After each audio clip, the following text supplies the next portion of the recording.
Donc bonjour, je m'appelle Michael Lacombe, je vous présente aujourd'hui mon rapport de recension des écrits en lien avec l'éco-citoyenneté et l'environnement.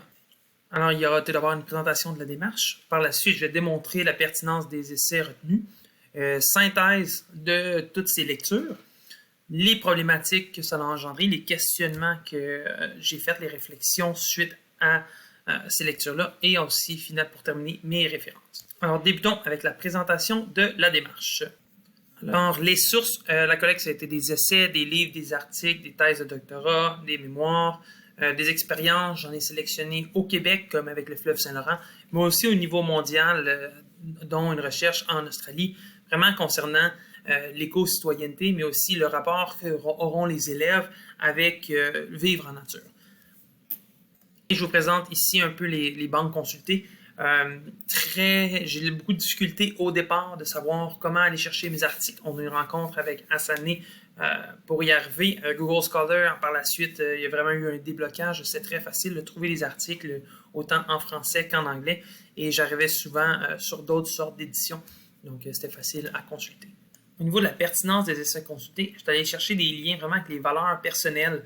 On parle de mobilisation citoyenne, donc les valeurs aussi des jeunes. Les valeurs des jeunes qui sont centrées sur où est-ce qu'ils s'en vont, c'est quoi des points tournants pour eux. Puis faire en sorte, quand on parle de mobilisation citoyenne, bien, on parle du pouvoir que le peuple peut avoir, puis que se doit d'avoir aussi pour arracher un peu de ce pouvoir-là qui est souvent juste limité aux dirigeants politiques.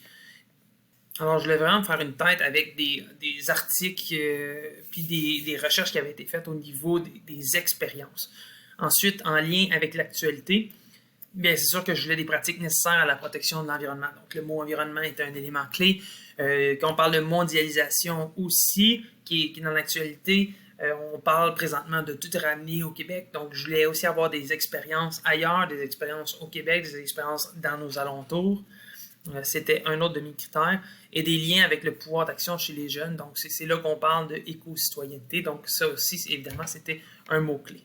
Et quand je parle d'éco-citoyenneté, je pouvais me retrouver avec vraiment des recherches qui faisaient le lien entre la société et la nature. Une éco-citoyenneté qui était critique, compétente, qui engagée, donc qui avait donné droit à des débats, mais donné droit aussi à autant des expériences en classe que des expériences à l'extérieur. Donc, pour la synthèse, je vais aborder avec vous quelques concepts en lien avec l'éco-citoyenneté et l'environnement. Le concept, on va avoir de l'enseignement, l'outil de mesure, l'interdépendance, l'écologisme populaire et on va terminer avec la paralysie. Alors, quand on parle d'enseignement avec l'éco-citoyenneté et l'environnement, on parlait d'identité et d'engagement chez les jeunes.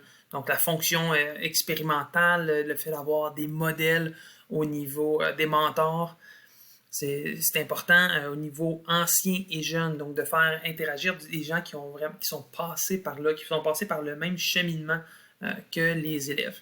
Création de souvenirs aussi, les recherches parlaient du lien entre la famille et la nature, que oui, le lien se crée à l'école, mais que le cadre scolaire est quand même neutre au niveau des réponses de l'élève. Ça va être vraiment comment l'élève est capable de relier la nature avec ce qu'il a vécu par lui-même. Donc, c'est là que ça va être intéressant de tester des terrains d'apprentissage pour l'élève. Et dernièrement, il y avait le mot générativité. Générativité qui fait vraiment passer à... C'est un phénomène qu'on développe beaucoup plus chez l'adulte. Donc, c'est quoi le legs qu'on veut laisser? Mais c'est quand même possible d'aller travailler ça. Peut-être possible d'aller travailler ça avec les jeunes. Au niveau de l'agency, on va y revenir plus tard. Agency qui se définit vraiment comme le pouvoir d'agir. Donc, je vais en revenir à la dernière partie de la présentation. Au niveau des outils de mesure, je trouvais ça important de me faire une idée sur qu'est-ce qui est fait pour que ce ne soit pas toujours qualitatif. Donc, cet élève-là est plus impliqué que l'autre. Donc, j'ai trouvé une conceptualisation d'une échelle de mesure de l'engagement pour l'environnement où on venait à tester l'élève basé sur des questions, puis on lui donnait un résultat s'il était plus enclin à s'impliquer dans l'environnement ou pas, basé vraiment sur ses expériences à lui. Il y a aussi d'évaluer les 4 aspects de l'éco-citoyenneté. Donc, est-ce qu'on est capable de développer chez notre jeune un côté activiste, bénévolat, manifester ses apprentissages ou est-ce qu'il a fait des actions politiques? Et dernièrement, on avait des tranches de vie pour définir la personnalité. Donc, c'était une recherche McAdams qui disait, il questionnait les élèves à savoir qu'est-ce qu'ils ont vécu, puis c'est quoi leur plus beau souvenirs qui peuvent apparaître suite à une thématique, donc la forêt par exemple. Puis là, il quantifiait ce souvenir-là sur est-ce que c'était un souvenir qui était vraiment fort ou qui il donnait des idées à l'élève ou tout simplement une tranche de vie, j'ai fait un sentier. Le but un peu d'aller chercher ces souvenirs-là, ces outils de mesure, c'est pour créer l'interdépendance entre la nature, l'environnement et le pouvoir citoyen. Ce pouvoir-là citoyen, c'est important pour les jeunes qui comprennent son utilité. Donc, qui comprennent d'une part le besoin d'avoir ce pouvoir-là, puis ensuite cette utilité, qui voient que sans développer cette compétence-là, ils ne seront pas capables d'agir pour le bien de la société. Donc, au niveau de l'interdépendance, on parlait de l'apprentissage relationnel, de verber en nature, de déconstruire et reconstruire les idées de cette nature-là, puis de mettre en valeur les besoins importants. Par la suite, je suis tombé sur le concept d'écologiste populaire. Dans le fond, l'écologiste populaire, c'est de faire en sorte que l'environnement devient populaire auprès de la population de manière générale, que ça soit le fun, que ça soit motivant d'en apprendre puis de travailler avec. On parle de coévolution entre les peuples et nature, ne serait-ce que dans l'histoire, bien que je suis en sciences, il y a tout un côté historique à développer au niveau des premiers colons qui sont venus ici, leurs relations qu'ils ont développées avec les Autochtones. Les Autochtones, la relation qu'ils avaient eux-mêmes avec les plantes médicinales, avec tout ce qui les entoure.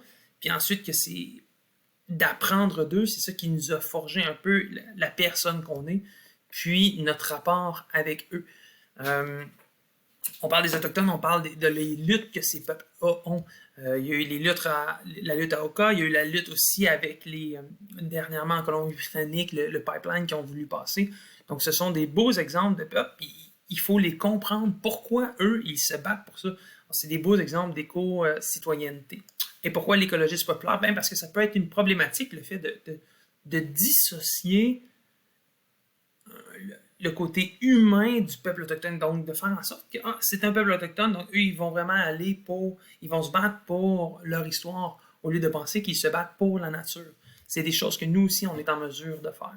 Et je termine avec la paralysie, donc de faire attention à l'écophobie, donc de faire attention que les jeunes, ils ne développent pas une anxiété, on le voit présentement avec la COVID, puis de faire attention que ce n'est pas les jeunes qui doivent porter la lourde tâche des problèmes complexes d'aujourd'hui. C'est peut-être pour ça que quand on va apporter les sujets, les expériences, on va vraiment y aller pour les instruire plutôt que juste dire ça va pas bien. Donc, se développer, je parlais d'agency au début, j'ai dit que j'en reviendrais, justement développer ce pouvoir d'agir à l'enseignement afin de diminuer le côté de la paralysie. Puis peut-être que ça se résume à tout simplement faire vivre des expériences aux jeunes, les mettre dans des contextes d'éco-citoyenneté. Alors tout ça, ça m'a amené à trois problématiques que je me questionne présentement. Comparaison de la première au niveau de l'enseignement. J'aimerais ça comparer l'implication citoyenne à la suite d'une expérience formatrice à l'aide d'experts plutôt que tout simplement la relation enseignant-étudiant. Parfois, ça parle que justement l'enseignant dans le cadre scolaire, on n'est pas capable de venir chercher ça. Juste savoir, puis au niveau de la rétention à long terme, on est capable de développer un pouvoir citoyen à l'intérieur même des cadres de l'école, ou il faut aller chercher plus avec des experts qui viennent. Je pense que c'est important aussi que l'élève il se rende compte que l'expert n'est pas juste une personne qui est élitiste et qui ne peut pas aller qui ne peut pas rejoindre, que lui-même en tant qu'élève, en tant qu'apprenant, et c'est possible pour lui de faire des actions pour lutter contre les changements d'une part climatique. Par la suite, quantifier l'affinité émotionnelle d'une sortie avec une implication citoyenne versus le laboratoire.